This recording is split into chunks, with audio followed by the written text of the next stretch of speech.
Hi, I'm Art Gallagher for the MoreMonmouthMusings blog, and I'm here with Christie, former U.S. Attorney, the front runner for the gubernatorial candidate for New Jersey's governor in the Republican Party.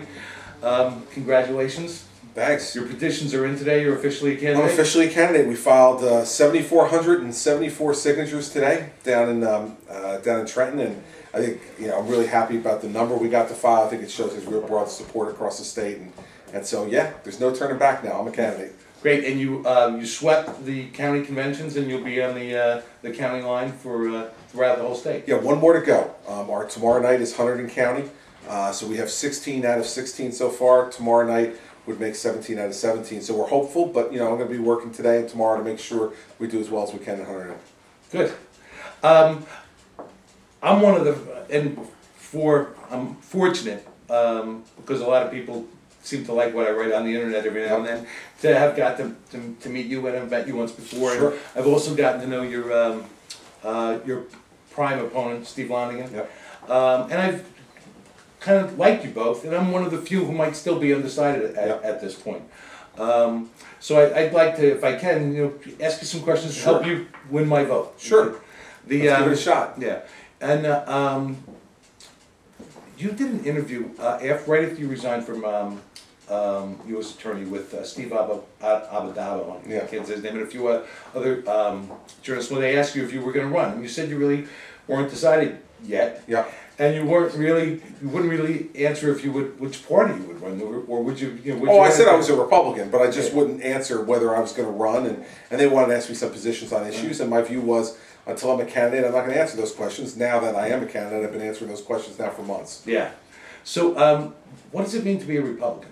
How is Republican different from Democrat? Well, listen, I think that when you're a Republican, you believe in fiscal conservatism.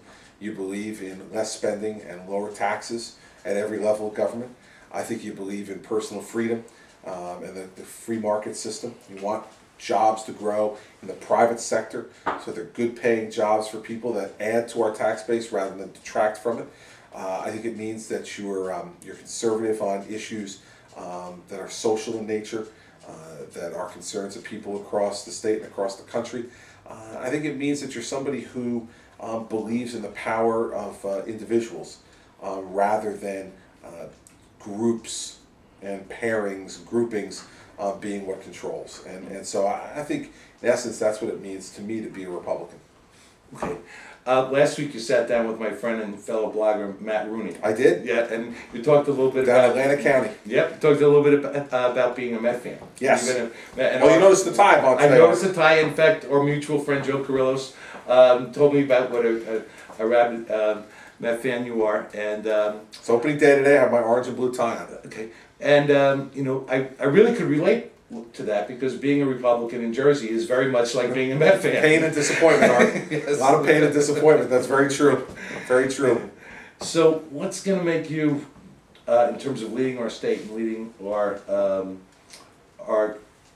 party, a Gil Hodges or a Davy Johnson, as opposed to a Dallas Green or a Art Howe, maybe? Or Howe. Okay. Listen, I think there's a few things that make me different. First off, people have gotten to watch me on a statewide stage for the last 7 years, dealing with some of the most powerful interests in the state, some of the most entrenched interests in the state who were resistant to change, and they saw through the United States Attorney's Office and the prosecutions we brought, and the successful prosecutions we brought, that I was effective at standing up to those interests and doing it on a stage that was statewide. I think that's very, very important for people to see. That gives them a track record I think they can believe in, and that'll bring those same kind of skills and talents to the governor's office. Secondly, I think I'm talking about the issues that people are most concerned about, and I think I have common sense solutions to a lot of those problems. We need to lower the personal income tax because we need to allow people to keep more of their own money so they can afford to live here. 350,000 people net have left New Jersey in the last 10 years. We can't continue to maintain that. We're going to become a second-tier state if we do. We need to lower corporate business taxes because businesses are leaving the state in droves and they're taking their jobs with them. So we need to, again, make the state more competitive in that way. And I've talked about significantly rolling back regulation, things like COA and the aggressiveness of the DEP. Not because I don't care about the environment, I do, and I'll protect the environment, but I don't think we need to be hostile to business and to individuals while we're doing that. We need to set up a system here in the state where private business can grow and thrive and expand again, that'll help employ more of our citizens, it'll add more to our tax base, and it will also make New Jersey an energetic, prideful place again, which right now I don't think we are. Last week you announced, among many types of governmental and ethics reforms, your commitment to initiative and referendum.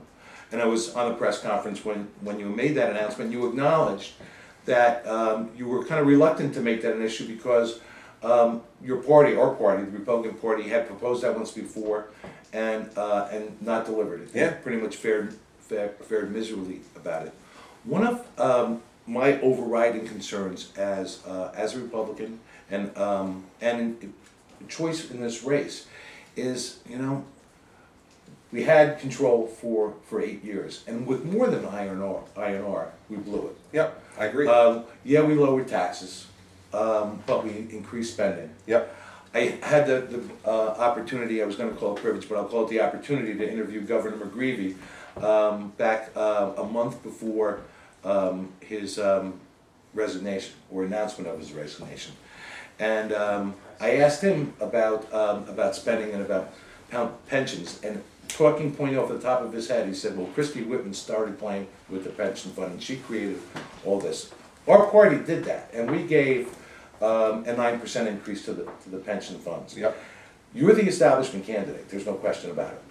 The establishment has lined up and supported you. Well, let me stop you there for a second. I mean, I'm the candidate that I am. Uh-huh. Now, if there are people in the establishment, and by the establishment you mean the county committee people across the state, and these are the backbones, grassroots people of our party. Uh-huh. I'm proud to have their support. But I think you saw last week with the reforms I announced, and you had Republican legislators come out against my reforms. You know, so let's not mislead people. I'm going to propose things that make sense, and sometimes they're going to anger Republicans, and Republicans like Bob Singer and others who are in the establishment have been there for a long time. I'm going to say what I believe. I'm going to do what I think is right. And so here's the one thing I don't want to get tagged with. You know, I'm not a Christie Whitman Republican, okay? And I think when you hear me talking about cutting spending, cutting taxes, rolling back regulation, and being honest enough to say in that press conference, I was reluctant to put forward INR because our party had been such a miserable failure at that. A lot of those people who are supporting me now were part of the party back then, and I'm calling them a miserable failure. So I'm not your conventional establishment candidate, Art. And so, you know, I know that's the way some people in the race try to tag me, but let me tell you this. Steve Lonergan worked hard to try to get that establishment support. He lost. So once you lose that support, then all of a sudden the establishment becomes the enemy because you don't have their support. So you can't say, I wish I had it and I lost it, therefore, you know, he's better than me. If you want to continue your candidacy, which he does, then all of a sudden you become the insurgent candidate. He was at those conventions. He was competing. And he lost. He wanted that support. So I'm proud to have it, but it doesn't mean I'm going to do what the establishment has done in the past, and I've already shown ways that have angered them. Yeah, and with the dual office holding, that's certainly the case. During that call, if I had that opportunity to ask another question, I was going to actually ask you, you're going to have to update your website now to say 15 out of 17 senators instead of 16 out of 17 Well, senators. Senator Singer says he still supports me despite the fact that he's upset about that proposal. But and they're going to have to get used to that. That's the kind of candidate I'm going to be. That's the kind of governor I'm going to be. I'm not, you know, I am going to govern with Republican principles. Now, if members of my own Republican Party don't adhere to those principles, I'm not going to change my principles because they don't adhere to them. I'm going to look for like-minded people who are willing to do the right thing, and that's what I'm going to try to do. Good. So you're really going to do it, even if it means angering some of your friends. Well, of course. And on initiative and referendum, listen, I need the legislature to go along with it. The disappointment of what happened with the Republicans the last time was that they had the legislature and the governorship. They should have done it. Now, the best I'll have in January of 2010 is a Republican Assembly and a Democratic Senate. So I'm going to have to go out and use the bully pulpit of the governorship to get constituents to put pressure on their legislators to pass initiative and referendum. I think we can get that accomplished, but it's not going to be easy, and that's why I was reluctant to propose it. But in the end, I proposed it because I think it's a good idea and a necessary thing to give more power back to the citizens of this state, so when the government gets out of control like it is now, they can put things on the ballot that help rein the government back in. So I'm proposing it, but I'm acknowledging that there are going to be difficulties in getting that done, and that our party's failed on it before.